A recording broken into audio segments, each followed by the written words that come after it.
Today marks the official halfway point of the January window, and are we potentially set to secure some short-term options before this month ends? Well, today, my friends, we have some massive reports to break down, so I hope you guys definitely enjoyed today's video.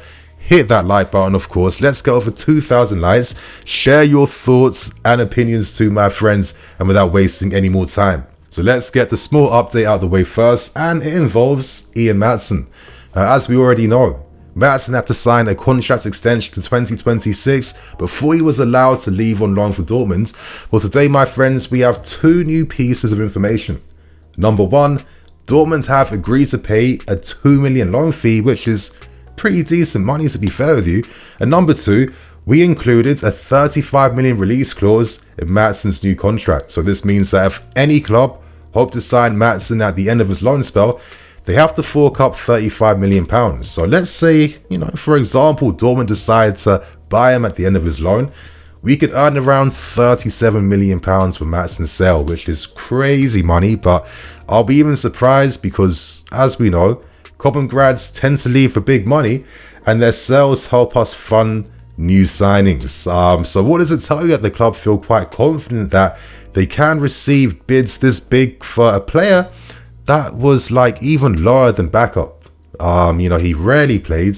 He was mostly used as a sub, and when he did play, he wasn't playing in his best position. So I think it's quite ironic, to be fair with you.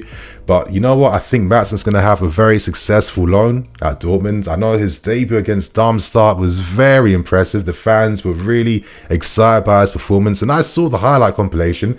I'm seeing Matson's pace out wide in the left. I'm seeing him making booming runs forward in attack. Yeah, amazing crosses in that game as well too. And we had this type of player in our squad since the season started, and instead we saw Levi Colwill playing left back this whole season.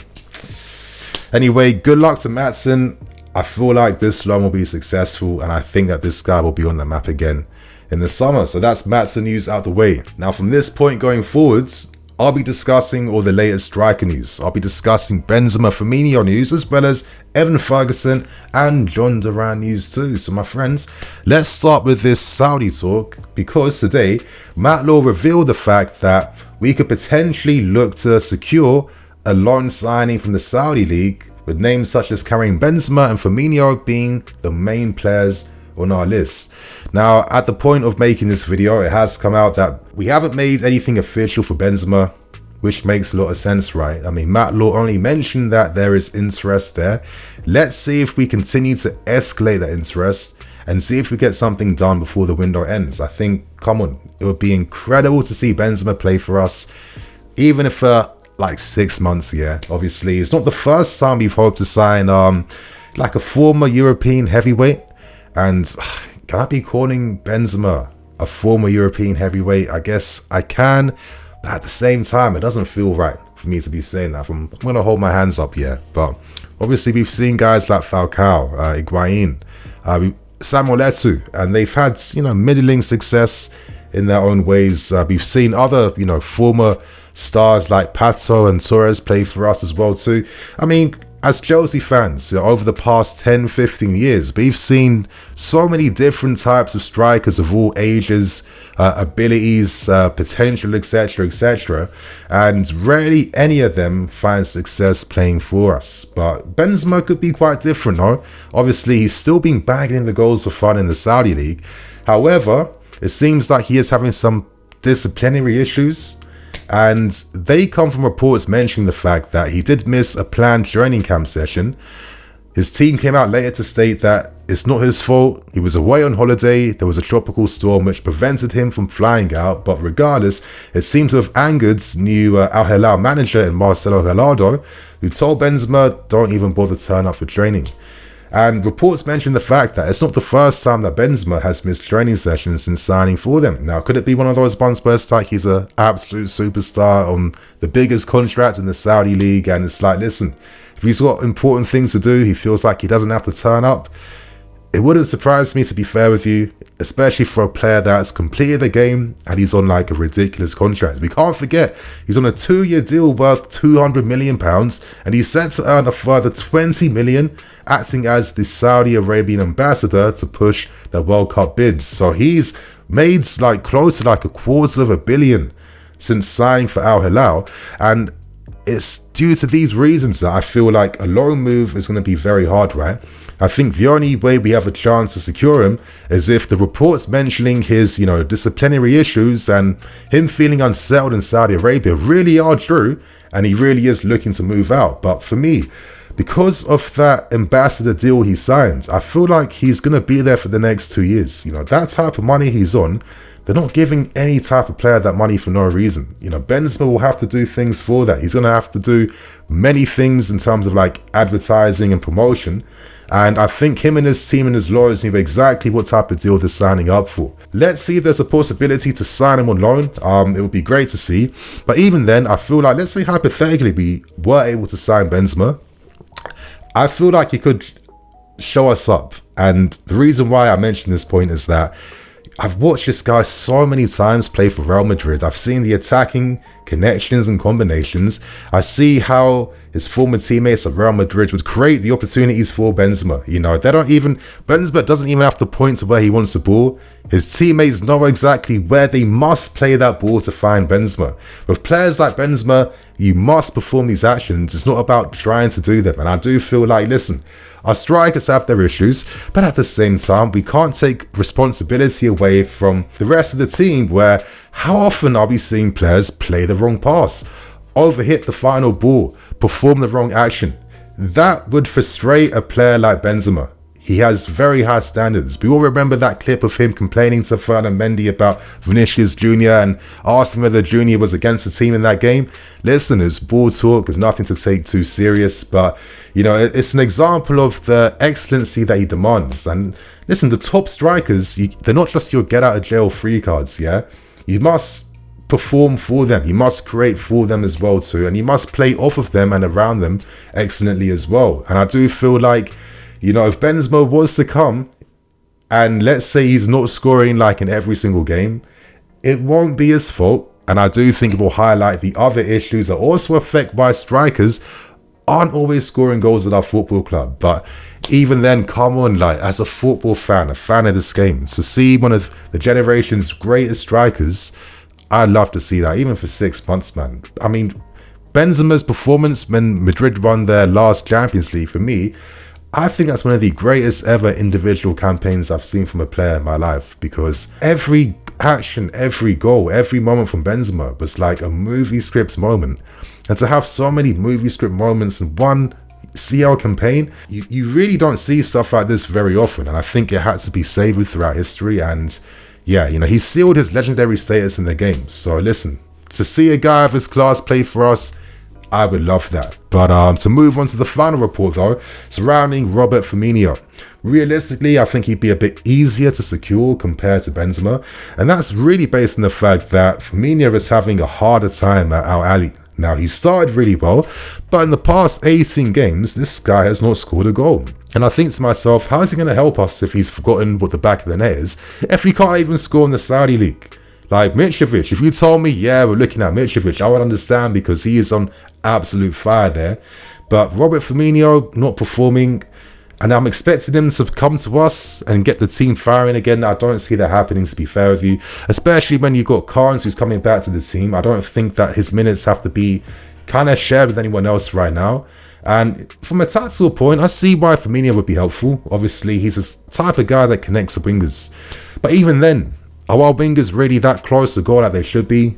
I don't know. And is Firmino really that prolific to really help us climb up the table? I definitely don't think so. So let's continue to see what happens with these reports here. And let's fingers crossed hope that there's more chance around Benzema compared to Firmino right now. So that's the latest long reports out the way. And let's discuss another big story surrounding Evan Ferguson. Now, this story in particular comes from an outlet called Football Transfers, and they reveal that Arsenal Man United have already made inquiries to Brian about signing Ferguson on loan until the end of the season with a potential option to buy at the end.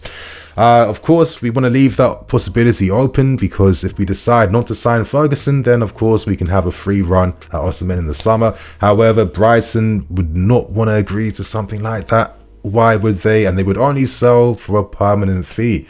Now, his contract lasts until 2029, so Brighton will have a lot of control and power around this. And you know what that means when the contract is that long? It means that the money you must pay must be even greater. And we know Brighton are no pushovers. Now, getting straight to the point, is Ferguson the answer? And in my opinion, I think he needs patience, not pressure. Now, of course, it's very, very rare that you get to see teen strikers who are this good at this level. To be under 20 years old playing for one of the top 5 leagues in Europe, there's a reason why you pay attention towards talents like this. But for us in particular, is signing another under 21 star the answer? Absolutely not. I mean, this season, Ferguson scored 7 goals in 26 games. His last goal came at the end of November. Certain times of Brighton, he's on the bench. Certain times he plays. Most times he's getting subbed off. He's rarely completing full 90 minutes. I just don't think this kid is the answer whatsoever. And this obsession with targeting and trying to sign any and every wonder kids the globe and world can offer, it just doesn't really make any sense to me. To even make an inquiry doesn't make sense to me right now because he just isn't there yet. What we need right now are players who are closer to hitting their peaks. I'm looking at players who are between 24 to 26, 27, yeah? They're the type of players we look to add to our squads to balance out the great potential that already exists within this squad. To keep adding towards the potential doesn't make sense. And I'm sorry, you won't get guaranteed success just because you forked out 100 mil for a superstar 19-year-old, yeah? Remember, you pay that 100 mil because you feel like this player is set to become worth that value in the imminent future. But that's not a guarantee. And how many times have you seen players bought for over 80 million? How often are they worth more than that in the next few years? It's not a guarantee. This 100 mil would be the entry fee to be able to sign a guy of this type of potential. But then on the other hand, you do this knowing the fact that you are hoping to harness that potential with your club environment, with your tactical use of the player, with your patience to let this guy grow over 1 to 3 seasons, because it doesn't happen overnight. Your Mbappes, they're the definition of generational talents, because an Mbappe level player who's that good, that young, they really come out once every 10 years. And there's a handful of players that reach that level of quality that early. I don't think many players, including your Evan Fergusons, are on that Mbappe class right now, because if he was, he'd be Brighton's highest scoring player and he'd have over 10 goals already for this season. Personally, I think it would be a massive risk, and I don't think we need to add any risk now. We need to balance our risky assets with more guaranteed quality in the team right now, because come on, we've signed so many young strikers. You're looking at David Washington. He splashed at 25 mil on this kid, and he's playing PL2, and we're not even thinking to use him. So what's that really saying about, all our grand plans for these players, yeah? When, we've spent lots of money on teen talents who are nowhere near close to entering this first team. And I just think right now, let's do good by the guys we've signed already, and let's create this environment for them to grow. That's how I'm seeing things right now. So how do you feel about Evan Ferguson?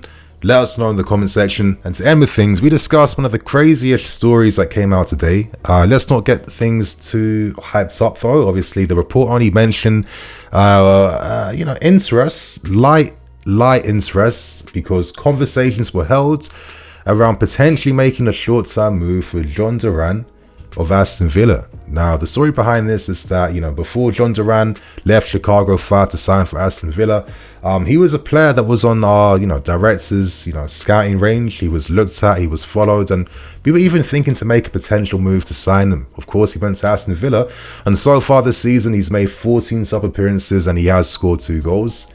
And again, the report mentions, is there a possibility that we look to make a short-term move for someone like this? Now, I'm going to keep things real. I'm going to say it straight. It would be an absolute piss take if we even decided to scheme this deal up right now. Why not just keep flipping, David Fofana at that point when you record him back from Union Berlin, right? Why not just give David Washington minutes in the team? You know, I don't really see this making sense, especially because Duran is a very, very raw talent. And I know when he comes in for Aston Villa, he shows exciting things, but he shows individualistic skills. He's not really combining properly yet at Aston Villa. He plays more to feel himself and to make things happen, and he shoots from any and every angle whenever he has a chance. He is the definition of a raw talent, and I wouldn't even waste time discussing making a short-term move for a kid like this, because it's not helping us in the short term. You look at the table, there's a possibility that if we could maybe cross all our fingers, start getting some consistent wins in 2024, by the end of the season, we could have a potential Champions League fight on our hands. You know, touch wood, who knows what's going to happen. It does feel like the January market could be the key thing right now to really give us that booster and hopefully pushing us up the table. But signing your Durans and having convos around these guys does not make sense. And I'm sorry, I just think that you can't have your David Fofanas and then you're loaning them out and not use your Washington. So you just splash like over 20 mil on, which is big money. No, is 20 mil like absolutely nothing these days? I don't know, but now you can't be doing all those types of things when you're looking to get some other kid on loan from another club. So regardless, my friends, that's all the stories today. Share your thoughts, opinions, and all that good stuff. And on that note, I'm Nini FC. This is Blue Lions TV. I'll see you guys later. Cool.